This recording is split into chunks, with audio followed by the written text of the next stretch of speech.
Let's go to Uvalde here. This is one where we didn't want to drop. Look, it's one of those where I know a lot of you were so repulsed, disgusted by the story. I think everyone was. That's why it became such a national outcry.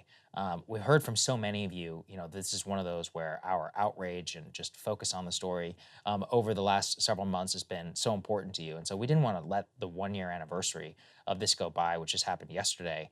Let's go ahead and put this up there on the screen. It's just a perfect view, Krystal, into what we all knew was going to happen, but it's just so still insane 1 year later to say that, of the dozens of hours of body camera footage and all of that shows these law enforcement agents, specifically the early arriving police officers on the scene who stood back and did nothing, dropped the momentum, dropped the action, and waited for Border Patrol guys to basically come in and roll in.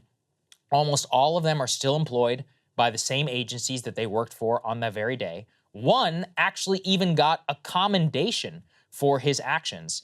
And Uvalde residents have been campaigning and asking for answers now for over a year. Really, the only person who faced any, real accountability, if you can even call it that, was Pete Arredondo, the chief of police of the Uvalde School District. And yeah, he left his he left his police post because they disbanded that ISD police force. Yeah. And he was kicked off of the city council after hiding for weeks and kicking reporters out from any investigation.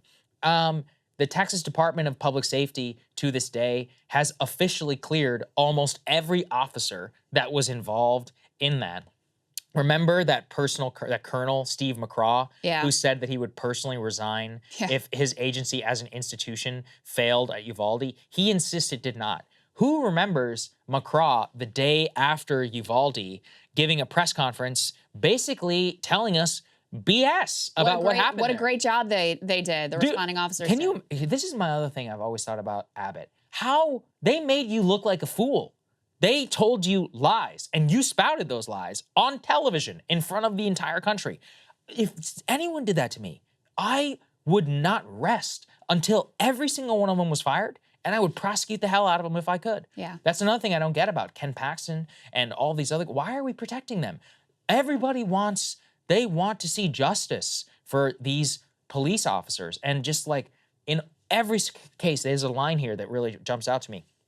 190 federal officers were on hand. Those agencies have denied several public record requests by the media, from national to local Texas media, for any information on their employment status. I mean, to this day, 1 year later, they are hoping that all of us forget about what they did. They failed those kids. They failed all of us. Those kids bled out. Who knows how many of them could have been saved? And if you can even just save one, every single one of them deserves to be fired and to be prosecuted. Yeah. They say in this piece, law enforcement's 77-minute delay did come with potentially deadly consequences. You had 3 victims emerge from the school with a pulse and later died. Teacher Ava Morales, 44, and Lopez, 10. Critical resources were not available when medics expected they would be, delaying hospital treatment. Texas Tribune and ProPublica and The Post all found last year. Another student, Cazares, who was 9, likely survived for more than an hour after being shot and then died in an ambulance because these cops were just standing by, doing nothing. And what they talk about in this piece is, number one, that for these parents and for the loved ones and friends and family members that have to still live in this community, these people who failed them and let their kids suffer and die in this tragic way, they still have to run into them at the supermarket. They still have to look at them on the street face to face. Some of them are related to them, and know that there was zero accountability for these horrific failures. They also talk, there were 200 responding officers from state and local agencies, 180 still in law enforcement. Even that dude, Arredondo, who became, the scapegoat, I mean, deservedly, like, I'm not letting him off the hook, but there were failures all around, let's be clear. Yeah.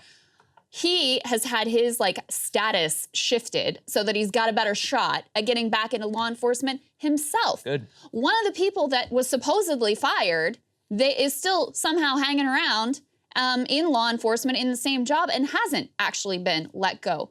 They're hoping everybody just moves on. And you have to think about it from these parents' perspective. Like, the national focus on this, the across the board horror, shock, and outrage at the manifest failures of that day, what has it resulted in? I mean, if your claim is like, okay, mental health, okay, if mental health is the thing, like, where's the mental health resources? Well, Texas has cut mental health resources.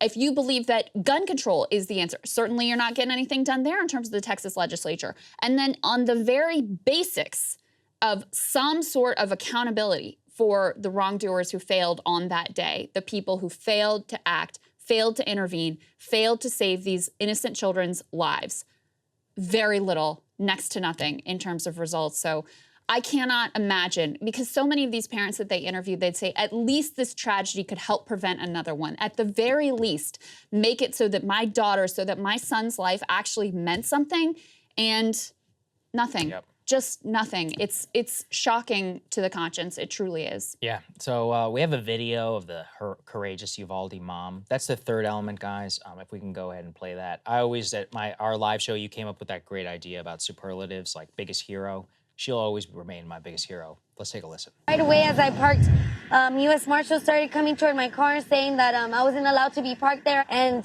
he said, well, we're going to have to arrest you because you're being very uncooperative. I said, well, you're going to have to arrest me because I'm going in there, and I'm telling you right now, I don't see none of y'all in there. Y'all are standing with snipers, and y'all are far away. If y'all don't go in there, I'm going in there. He immediately put me in cuffs. She says after Uvalde police officers told marshals to uncuff Gomez, she ran towards the school. As soon as they uncuffed me, I jumped that first gate fence, and once I jumped it, I went to my son's class.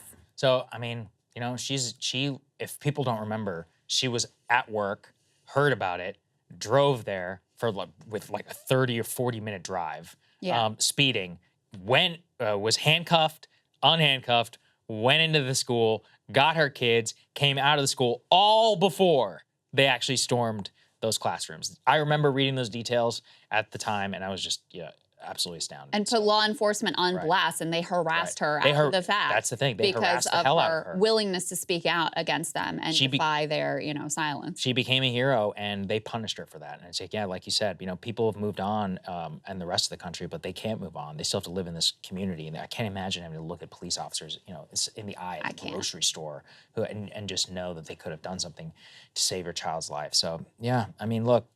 No accountability. I wish there was a hopeful end to this. There's literally nothing that any of us can do about it. And I think that's actually the most insane part. Yeah, another really tragic tale of just like a broken society unable to protect the most vulnerable among us. Hey guys, ready or not, 2024 is fully upon us now, and Saagar and I have been brainstorming ways that we can really up our game for this critical election. Yeah, we rely on our premium subs to expand our coverage, to add staff, to upgrade the studio. We just want to give you the best independent coverage of this election, which is possible. So if you can help us out, become a premium subscriber today, breakingpoints.com, or the link is down here in the description video. It really means the world to us, and if you like what we're all about, this is the best possible way to keep us 100% independent, working only for you.